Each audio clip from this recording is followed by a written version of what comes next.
Terwyl ons net so sit, vat die persoon se hand langs jou en dan bid ons saam as geloofsfamilie.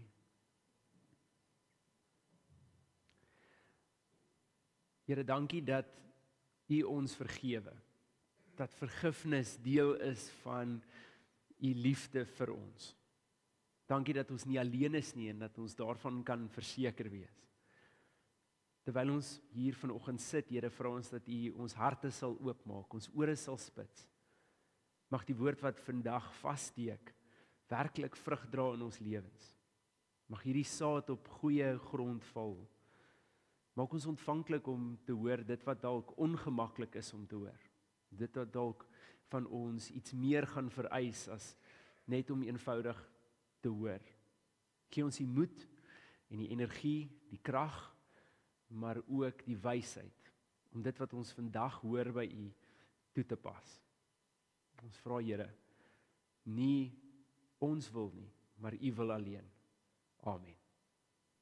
Gemeente, ons teksgedeelte kom vanoggend uit Jakobus. Jakobus, ons gaan die eerste hoofstuk lees van vers 12 tot 18, van vers 12 tot 18. En julle sal onthou, ons is in 'n preekreeks oor lesse uit Dawid se lewe. Ons kyk na Dawid se lewe en aspekte van Dawid se lewe en daar's soveel aspekte uit Dawid se lewe wat ons eintlik van kan geloofsbeginsels leer. Vanoggend gaan ons na 'n baie bekende verhaal kyk en dis hoekom ons ook nie die verhaal noodwendig gaan lees nie, maar eintlik na dit wat die res van die Bybel ook oor hierdie gebeurtenis en verhaal te sê het. Wanneer ons na Dawid se lewe kyk, dan kan ons baie keer hooftrekke vat. Die oomblik wat hy gesalf is tot koning, die oomblik wat hy teen Goliat te staan gekom het, die oomblik toe hy gekroon word as koning, sy fout met Batseba en dan so half die res van sy koninkryk. Maar daar's baie fyn gebeurtenisse tussendeur wat vir ons iets verduidelik van hoe Dawid God se hart gesien het. En in essensie het die verhouding wat Dawid gehad het met God ook 'n paar ander konsepte en idees vir sy tyd oopgebreek. Goed wat vir ons vandag dalk meer algemeen was, maar wat vir hierdie tyd heel vreemd was. En een van die vreemde goed aan Dawid se lewe is hoe ons bewus is van al Dawid se karakterfoute. Die goed wat hy verkeerd gedoen het, die plekke waar hy misgetrap het. Dawid was nie sonder foute nie en dit is baie duidelik in die teks.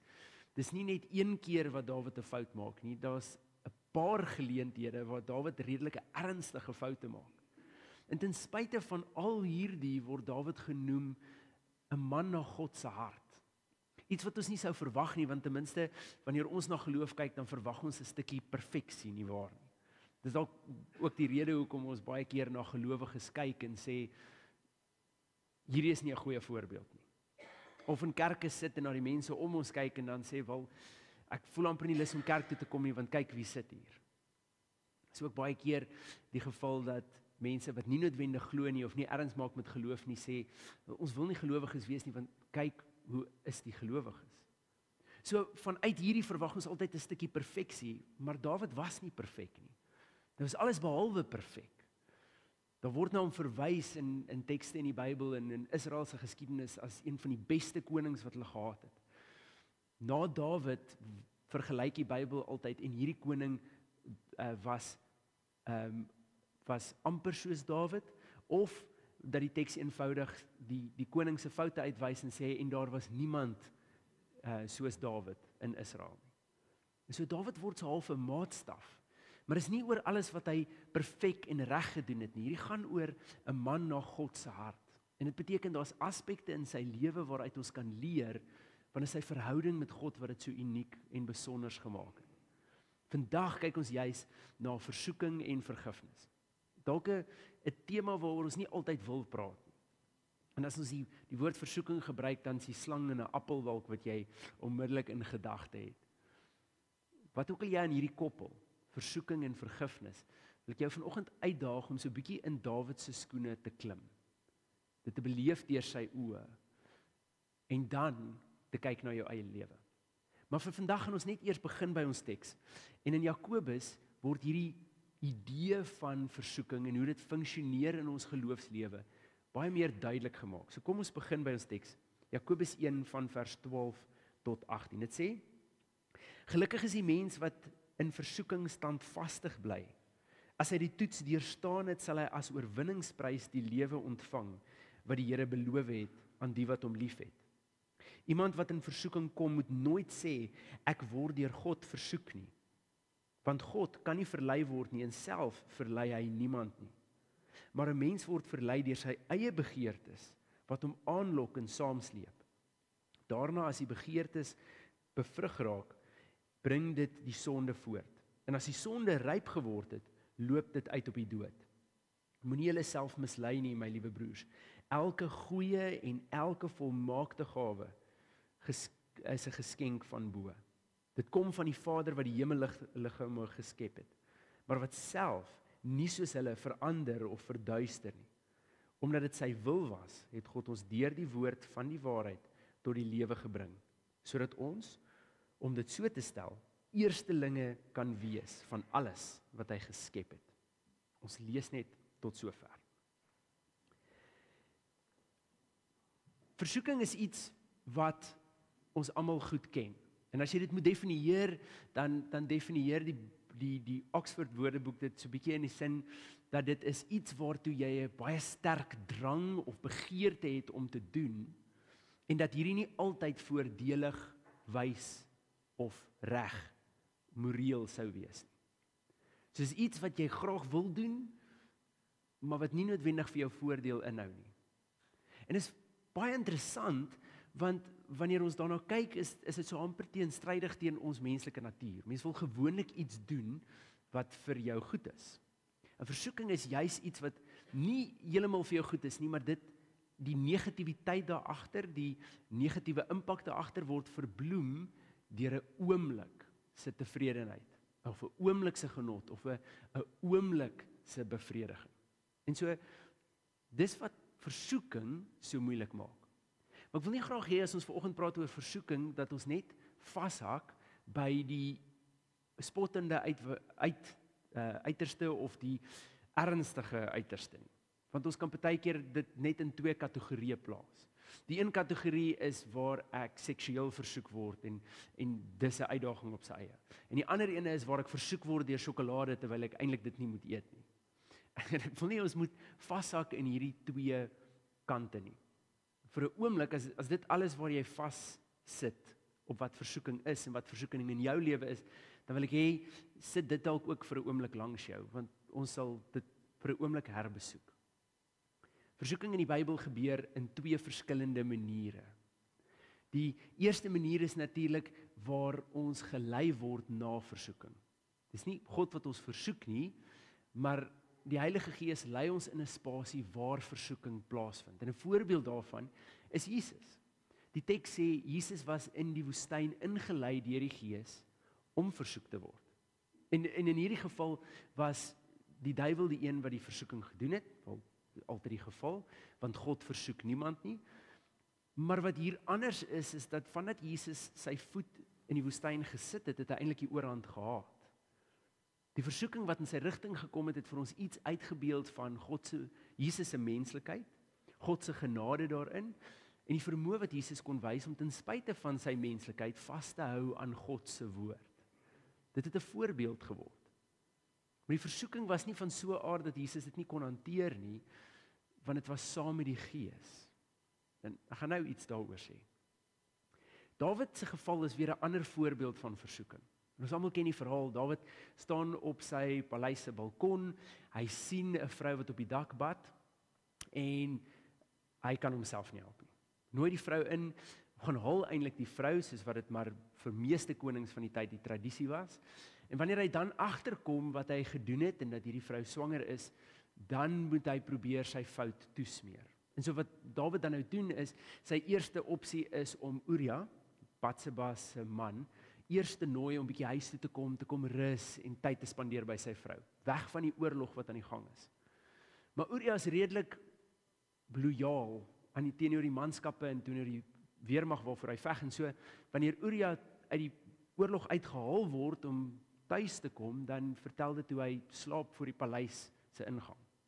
Uria gaan nie eers huis toe nie.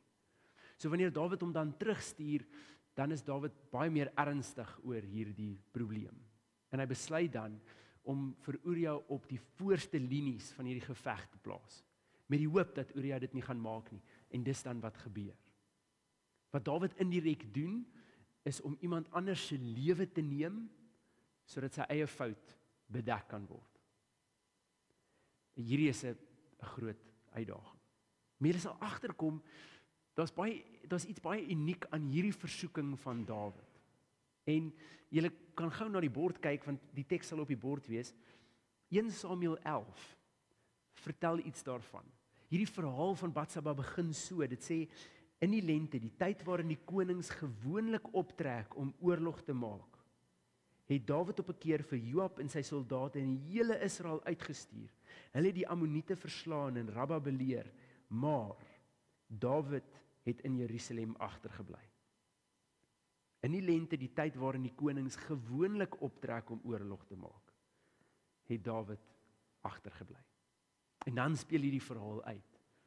Die tweede tipe versoeking wat ons kry, en dis die versoeking waarmee ons die meeste te doen het, is die plekke waar ons versoek word, maar nie is waar ons moet wees nie.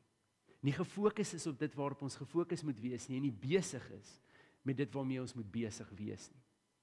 En die moeilike ding is, dat dit juis die area is waar ons nie noodwendig die oorhand het nie. Dis my besonder so Dawid met hierdie versoeking werk. Want die fout speel uit. En dan wanneer die profeet Nathan hom konfronteer hieroor, dan is Dawid se reaksie eintlik vir ons so duidelik oor waaroor hierdie regtig gaan. In plaas dat Dawid probeer regmaak tussen die mense om hom, is die eerste plek waarheen Dawid gaan om vergifnis te vra, is by God. Dawid val neer op sy knieë en vra vir God vergifnis, want sê hy, dis teen God wat ek gesondig het. Wat Dawid ons eintlik leer in hierdie verhaal, is dat die versoeking waarin hy beland, was 'n keuse gewees. Dit was 'n keuse tussen God of tussen homself. Sy begeertes, dit wat hy in die oomblik wil hê.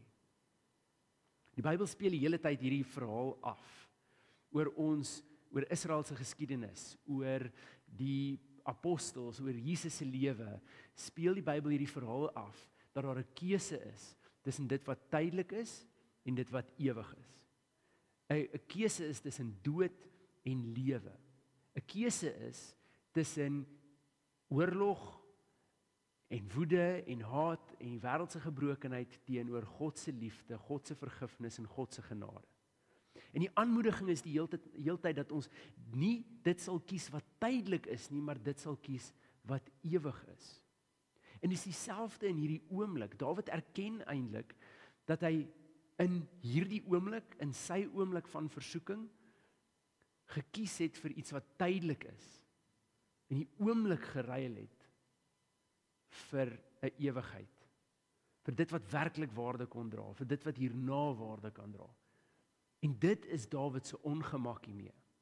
Dis die versoeking wat ons eintlik kry uit die Bybelse tekste, en dit wat die Bybel vir ons daarvan vertel. Dit gaan nie noodwendig oor sjokolade nie. Dit gaan nie noodwendig oor 'n seksuele versoeking of enigiets anders nie. Dit gaan eintlik oor 'n oomblik waar ek 'n keuse het. Dit gaan nie eintlik eers oor die ding wat ek self doen of nie doen nie. Die situasie waarin ek optree of nie optree nie. Dit gaan oor my keuse. In 'n oomblik het ek 'n keuse tussen God se teenwoordigheid, dit wat ewig is, en my eie behoeftes. En dis nou wat versoeking bietjie anders maak. Want die Bybelse versoeking stop nie by 'n sjokolade nie, en eindig nie by seksuele versoeking nie. Jy hoef nie hierdie te antwoord nie. Maar hoeveel van julle sal jou telefoon die eerste ding optel nadat jy wakker geword het? Voordat jy enigiets anders doen, voordat jy bid, voordat jy Bybel lees, die telefoon is die eerste ding wat jy optel. Of vir wie is dit moeilik om as iemand 'n paar goed teen jou gesê het of teen jou gedoen het, nie maar tog daai steek in te kry nie? Hierdie is alles versoeking. Dis areas en tye en plekke waar ek 'n geleentheid het om te kies.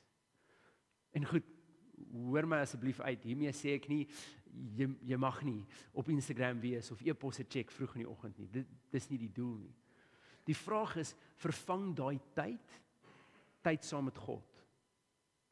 Vervang die reaksie wat jy het teenoor iemand, die geleentheid om teenoor iemand God se genade en liefde en vrede te wys. Want elke keer wanneer ek en jy kies vir ons eie selfsug, ons eie gewin, ons eie behoefte, dan het ons ingegee tot versoeking. Ons het ingegee tot die versoeking om iets wat ewig was te ruil vir iets wat tydelik is. Iets wat 'n impak kon hê vir iets wat net voordelig is vir my. Dis in essensie waaroor dit gaan. Eintlik is versoeking nie so 'n massiewe ding wat buite ons is en af en toe met ons gebeur nie. Dis iets wat deurlopend elke dag voor ons te staan kom. En ons het die keuse. Wanneer ons kyk na hierdie twee voorbeelde, Jesus aan die een kant en Dawid aan die ander kant, dan is die voorbeeld eintlik eenvoudig. Want wanneer Jesus in die woestyn instap, dan doen hy dit met die leiding van die Gees.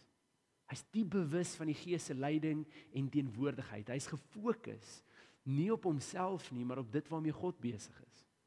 Hy's besig met dit waarmee God besig is.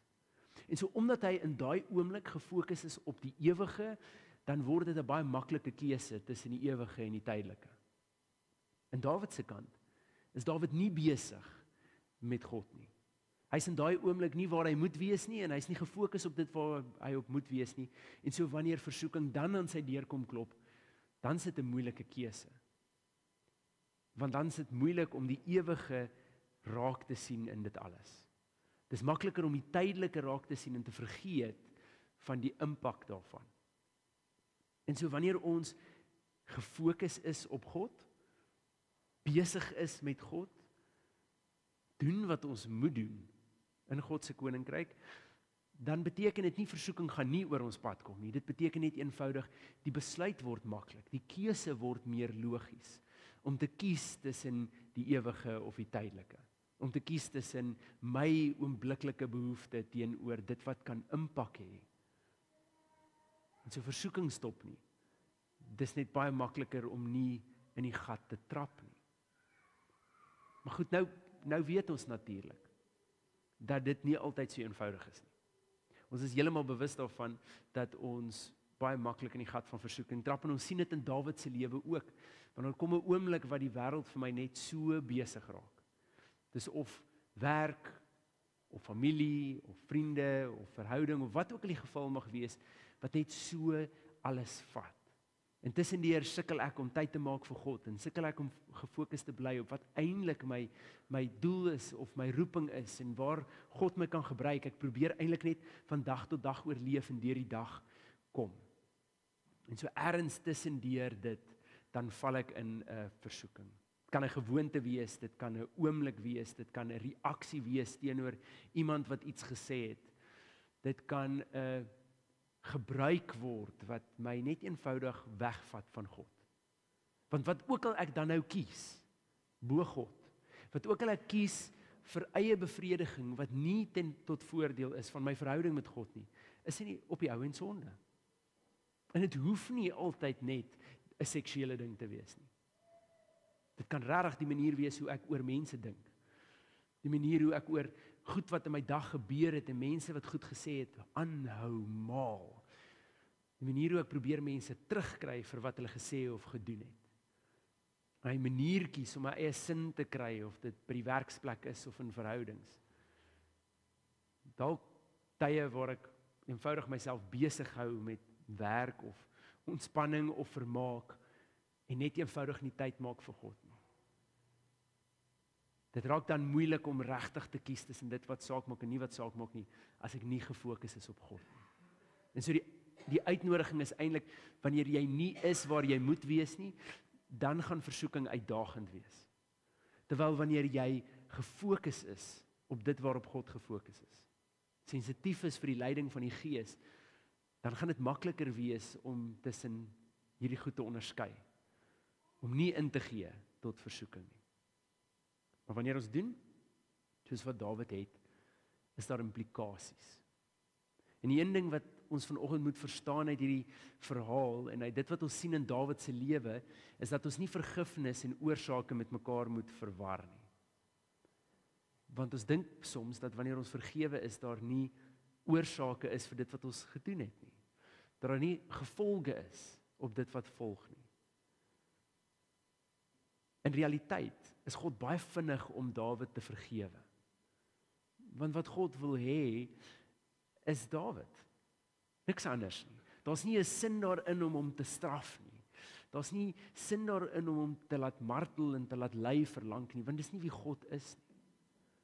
Maar ongelukkig in dit wat Dawid gedoen het, en in die gat waarin hy getrap het, sien ons hoe die res van sy koninkryk met 'n paar uitdagings is. Uitdagings in sy eie huishouding, uitdagings in sy koninkryk, en uitdagings in sy verhouding met God. Dit word 'n punt waarin hy homself moet herinner van God se genade, en dat hy nog steeds in God se teenwoordigheid mag wees. Die gewoontes wat ons skep, die goed wat ons doen, die tye wanneer ons wel in versoeking trap, en die tydelike kies bo die ewige, dit het gevolge. En dit is regtig belangrik dat ons heel eers hierdie saak met God regmaak. Dat ons by God vergifnis kry. En vergifnis is daar, Jesus het die prys betaal. Dis nie dat jy dit moet afsmeek of moet onderhandel daarvoor nie. Dis daar. Die groter reis kom na dit.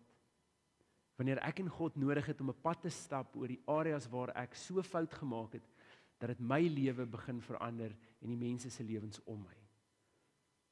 Daai word 'n pad van genesing, van herstel. Dit word 'n plek waar ons leer uit ons foute en uit ons wonde, en waar ons ook leer om 'n nouer verhouding in effek met God te hê. Maar dit word ons reis saam met God verder. As daar 'n klomp gevolge is wat jy dra, as gevolg van besluite wat jy geneem het, dan moet dit nie gesien word dat God jou nie vergewe het nie. Want dis nie die realiteit nie. Dis eintlik baie meer 'n uitnodiging om nou saam met God hierdie pad te stap. Dit is my ongelooflik hoe Jesus 'n voorbeeld was van hoe God ons sonde en ons foute konfronteer. Nathan byvoorbeeld is ook 'n goeie voorbeeld wanneer hy na Dawid toe kom en vir hom die voorbeeld gee van 'n man wat baie skape gehad het en 'n ander man wat een skaapie gehad het, en wanneer die man met baie skape besoekers gehad het, dan kom rokkel hy hierdie een skaapie van die man af wat hom gehaat het en slag hom en sit hom voor vir die gaste.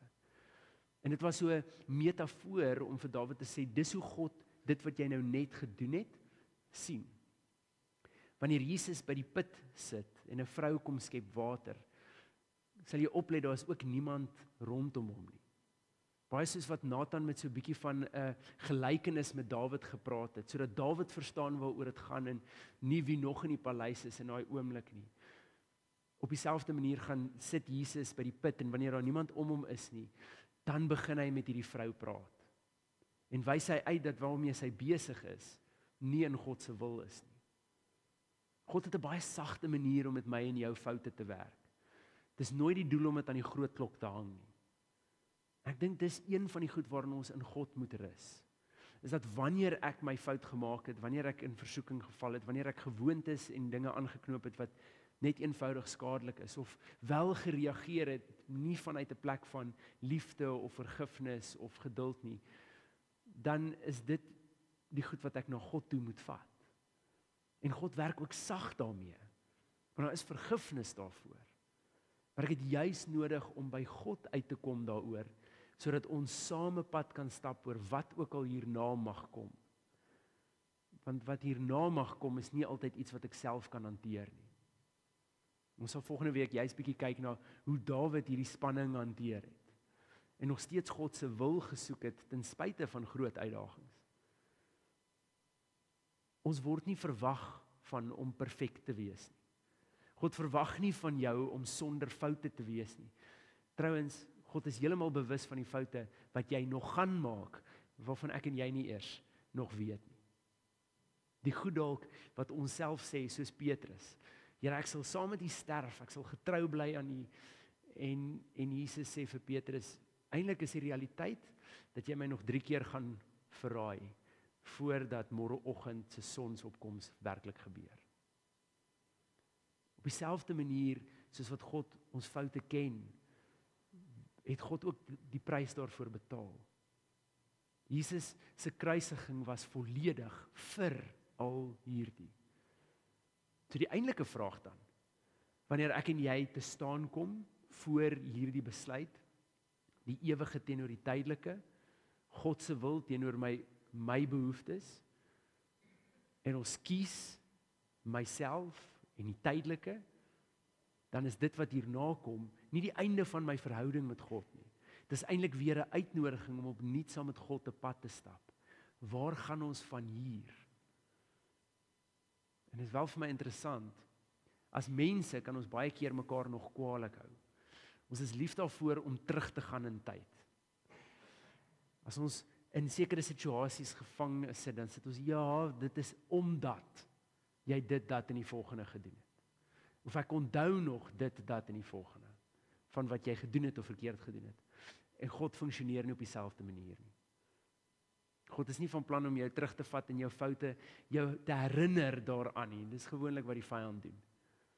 God is nogal lief daarvoor om 'n toekoms te bou van waar jy tans is. En so die uitnodiging vandag is eintlik tweeledig. Aan die een kant is die uitnodiging, bly in God se teenwoordigheid. Bly sensitief vir die Gees se leiding. Wees besig met God, wees besig met dit wat vir God belangrik is, want dan is jy op die veiligste moontlike plek. En die keuses, die besluite, die versoekings gaan oor jou pad kom, maar dit is baie makliker om dit daar te hanteer, as wanneer jy besig is met jou eie agenda. So bly in God se wil, bly in God se teenwoordigheid, bly besig met dit waarmee God besig is. Die volgende uitnodiging is, wanneer, nie as nie, maar wanneer jy 'n tree misgee, wanneer jy in versoeking trap, wanneer jy ingee, wanneer jy besluit vir die tydelike, eerder as die ewige, nooi God ook in daai spasie in. Wees bereid om juis jouself vir God oop te maak in daai ruimte. Want God is sag met ons foute, sag met ons tekortkominge. En is juis wanneer ons God innooi in daai ruimte, wat ons weer 'n pad van herstel en genesing kan stap. 'n Pad van herstel en genesing wat weer vir 'n ander gelowige 'n betekenis kan hê, inspirasie kan wees, of raad voor kan gee. Gemeente, ons praat nie altyd oor versoeking en vergifnis nie. Maar uit Dawid se lewe sien ons dat dit nie die maak en breek is van my plek by God nie. Dis deel van die lewe. My plek by God is seker. Die uitnodiging is, in plaas dat ons weghardloop met hierdie goed, skaam kry daaroor, of het op ons eie probeer, eers die regte besluit neem op my eie, en dan daarna self probeer dit regmaak. Dat ons dit deur God doen. In God bly, en dan ook saam met God 'n pad van genesing en herstel stap. Amen. Gemeente, ons het ook nodig om onsself te herinner dat daar niks is wat jou kan skei van die liefde van die Here nie. Jy is God se kind. En dit beteken, die foute wat jy maak, die foute wat ons almal maak, is ook ingereken in dit waarmee God met ons besig is. Nooi God eerder in daai spasies in. Gee elke tree saam met hom. Moenie dit op jou eie probeer nie. Mag die God wat met ons elkeen is, Jesus wat die voorbeeld vir ons was van die Vader se liefde en hart, en die Gees wat altyd by ons is, vir ons die leiding gee en die wysheid gee vir wat nodig is in elke situasie. Amen.